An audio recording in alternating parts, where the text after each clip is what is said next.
Yay, yeah, y'all. Hello, assalamu alaikum, peace and blessings. What is going on with the reading fam? How are you all feeling? I hope that everybody is feeling great, doing great, and all of that great stuff. Well, I had to come on and rock the shirt, as you all see. Bam! OSU mama. That's right. That's right. Shout out again to my baby, Bree. Brita Sabria. She is the graduate of the Ohio State University, major zoology. All right. So congratulations again to my daughter Brita. We are very proud of her. She put in that wake. All right. Went all the way straight through, didn't take no breaks. And she did that. All right. So they were the first actually graduating class for those who started school during the planned pandemic. Yes. So that is her. And I'm extremely proud of her accomplishments. That is just super dope. So yeah, and I'm sorry, I may sound a little congested because I am been fighting this cold since Friday. So it is what it is. And but I said I'm going to get on here. And last week, I apologize, I wasn't able to get on this past last Sunday, rather, because I was celebrating the achievements of my daughter graduating last week from the Ohio State University. All right, so there. But and of course, I'm going to say Happy Mother's Day for those of you who celebrate. Of course, I'm always under the thought process of Mother's Day is every day. Okay. Of course, Father's Day is every day. All right. You talk about honoring your parents. I mean, that's something that we know in the Islamic faith. It talks about in the Quran. It talks about in the Bible. Christians, our Christian brothers and sisters know that. Those who follow the Jewish faith, you all know that as well. That you are supposed to honor your parents every day, period, point blank. But on a personal level, I acknowledge and I celebrate when we have Mother's Day. All right. I think it's a great thing. I think it's cool. And again, like I said, shout out to those who do. And, as a reminder, we are always should be in the business. We should always be in the business of making sure we're honoring our parents and especially the mother. Yes. Now that's something for sure, we know. All right. Reverence the womb that bore you. Okay. Even if you may have a situation where you don't have a great relationship with your mom, these things are a reality. Some people do not. Some people have had a very contentious, very strained relationship with their mothers, and these are things that I definitely pray for. I know, just a little bit of transparency with that. With me, I don't have that close relationship with my mom, and it's been like that all throughout my life growing up. It's a lot of different reasons behind that I'm not going to get into, but I did want to just say that for full disclosure, that yes, I am one of those people who are unfortunately in that group where I don't have a close relationship with my mom. However, again, I still do the best that I can to make sure that I'm honoring my mother and looking out, making sure that she is doing well, and those sorts of things. And I never underestimate the power of prayer. All right. You never know the plans that God has for you. So just keep doing whatever it is that you need to do to try to nurture that relationship. If that is you, if you fall in that camp to where you don't have that strong relationship with your mom, Do whatever you can to try to nurture that, because at the end of the day, we all are going to stand before God and be judged on what we did in terms of trying our best to honor our parents and us as parents. And I'm just going to say this one last piece, and then I'm going to get into the read aloud. We have to remember, as parents, as mothers, to make sure that we are doing right by our children, that we are making sure that we're doing the best that we can to, when we wrong our children, when we make mistakes, I don't care, how bad the mistake was. You make sure that you acknowledge that, and you make sure that you apologize, and you do everything you can to right your wrongs with your children. When you are doing the best that you can to make sure that you're being there for your children when they're young, then it's going to make it a lot easier for them as they get older to be able to have that relationship with you, even if it was some struggles. Okay. So, with that being said, this leads me to the book that I've actually read before on a previous read aloud, My Mommy Medicine. This, I wanted to, of course, read something that I thought would be great to coincide with the spirit of Mother's Day. All right. And this was written by Edgewood Donzacott, illustrated by Shannon. Listening on the replay, if you don't want to hear, if you didn't want to hear my my talk before the read aloud, you can begin to listen to this read aloud. All right, at about 7 minutes. All right, go ahead and fast forward to 7 minutes, and the read aloud is about to start. Okay. So with that being said, let me go ahead and get on cracking with the book. My mommy medicine, y'all. Ooh, wee. Whenever I am sick or just feel kind of gloomy or sad, I can always count on my mommy medicine.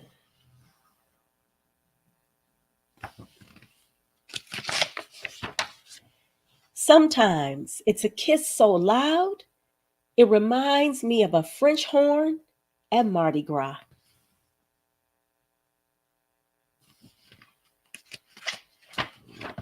Or a hug so warm and tight, it feels like wearing my toastiest pajamas on a cool, cool night. Sometimes it's a cuddly nose rub or a massage that tickles, or a menthol back rub so minty it fills up my whole room.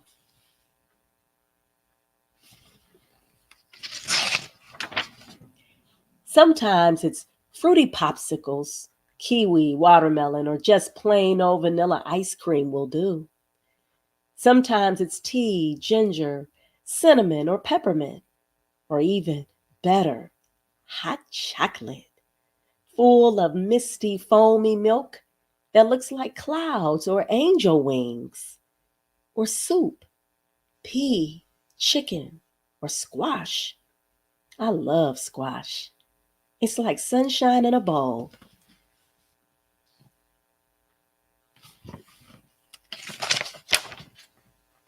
Sometimes it's bubbles, the kind of bubbles you blow or catch or sink into the tub.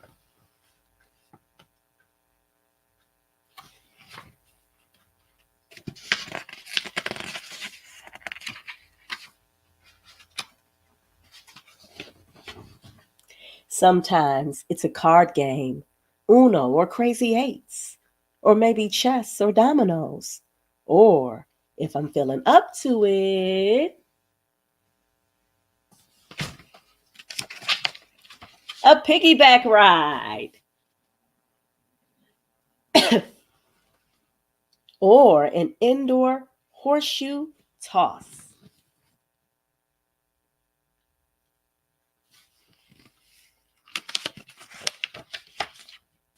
Sometimes it's a whispered prayer just before nodding off at nap time.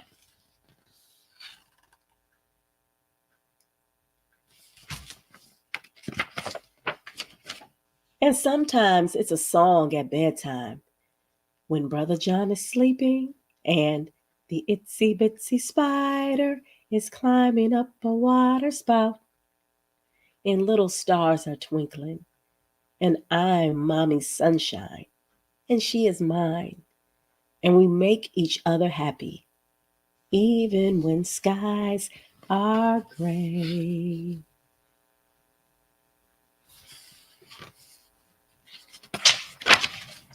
Sometimes it's a silly dance we make up ourselves, a dance that works even if you have to stay in bed.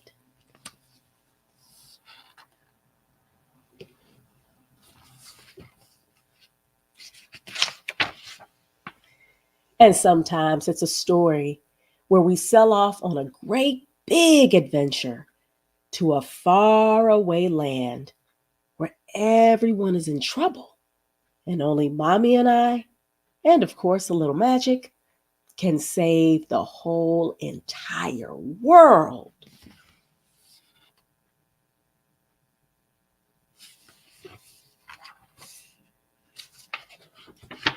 Or we watch a favorite movie that makes us laugh and laugh and laugh. It makes us cry a little too. Or we cover our castle box with all the drawings we've made.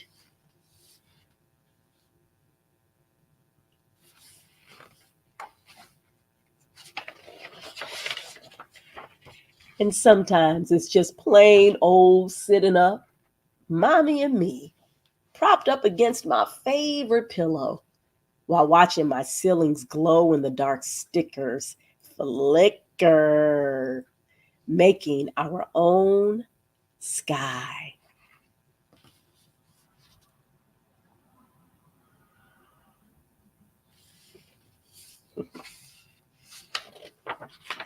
Sometimes it's even actual medicine, which might taste yummy or yucky. Ugh.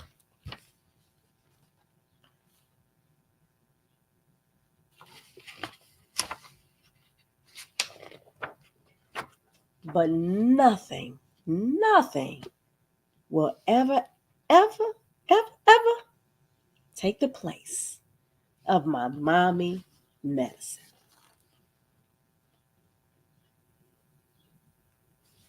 The end. Gotta get a close up of that right there, y'all. Aww. That's one of the things I really enjoy about reading this book. It is just so warm. It really is.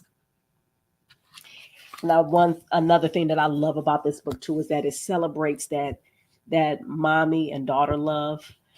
Because, like I was saying before, with my own self, not having that close relationship with my own mom, and it's something that's unfortunate that you hear stories where you'll have, and I'm speaking more so in the Black community, because obviously that's the community I come from, and I understand, and I'm experiencing and have lots of experiences with, where you will have Black women talk about how they did not have a close relationship with their moms. Now, of course, I'm not saying this is like a majority, but I mean it's not something uh, that I've only heard like maybe once or twice, and I know a lot of those things in terms of that relationship, not having that strong relationship with your mom, and I'm speaking especially from a woman's standpoint, all of that stuff, it really truly stems from enslavement. And you think about the things that our ancestors had to do to survive. You're talking about a wicked, evil time where that mother did not know if her baby was going to be taken from her. And this wasn't something that happened like maybe once in a blue moon. I mean, our ancestors were literally kidnapped from the continent of Africa. So it wasn't nothing for a white racist to decide, okay, well, we just want the mother. We don't want that crying, aggravating baby. So we're going to take the baby and the baby's going to go somewhere else, you know. Or if that child got a certain age and then that master noticed, like, okay, you know what? That child is old enough to go to the Williams plantation. I can, go ahead and hire this child out and they can go over there, or I can sell this child. So these are things that our ancestors had to deal with. And so in them dealing with that, best believe it was attachment issues. Best believe there was going to be issues of those mothers having an attachment to their child, because that mother knew at any given time it was a strong possibility that her child could be snatched from her. And as we know, those of you who have learned about, especially if you listen to Dr. Joy DeGruy, and she talked about epigenetics, talking about how that trauma gets passed down and in the genes, and how basically all of that stuff, it gets becomes a part of our DNA. And the reason why is because it's like, again, that survival mechanism that happens. So if you know that it's almost like you're bracing yourself, you can't never relax, because you know something is about to occur that's going to be devastating. So you have to think, what am I going to do to survive? What am I going to do to keep going, even through this pain, even through this trauma? So all of that stuff got passed on. And again, you're talking about during enslavement. And then even after slavery was so called over, you talk about the trauma upon trauma. And so when you hear about situations where you have the disconnected mother from the daughter, or the disconnected, father from the son, or, just a parent period having a lot of these struggles, and the different relationship issues that we have in the Black community between the men and the women, you can't just start the story in the middle. You can't just start the story within the last 50 years and start just making blanket statements about things. You have to go to the root. You have to go to the source if you really want to solve a problem. And so that's, me being on my soapbox right now, but it's necessary. All right. And I implore you all, I beg you all to do research on that and do everything you can to break those generational curses that we have been dealt. A lot of this ish is not our fault, but it's our responsibility to make sure that we are healing on a personal level, and that we're transferring that healing mindset to our children, to our families, to the community. We got to, y'all. We have to. All right. So with that being said, I hope that you all are doing everything you can to have a beautiful day. And make sure that you are reading for at least 30 minutes a day. Make sure that you are reading aloud to your children if you can. If you cannot, you can, go to my YouTube channel, Reading is Freedom. Make sure you subscribe. We have reached 1,000 subscribers. Yay! We got the 1,000 subscriber mark, y'all. And we want to continue to build. So please go listen to those stories. This story, because I'm live on YouTube as well. Please make sure that you subscribe. If you're listening on YouTube, make sure that you share. Give some comments. I would love to hear how you like the read alouds, or even comments about different things that I may talk about, before the read aloud or even afterwards. All right. So again, for those of you who are listening on the replay, I had said in the beginning, the story starts at 7 minutes. So if you like, I ain't trying to hear all the conversation, no problem. Go to 7 minute mark. The story, I think, is about maybe 7 minutes. All right. So, but I appreciate you all listening. Make sure you all take care. My name is Miss Sasha. And remember, reading is freedom. Read, read, and read. All right, y'all. Peace.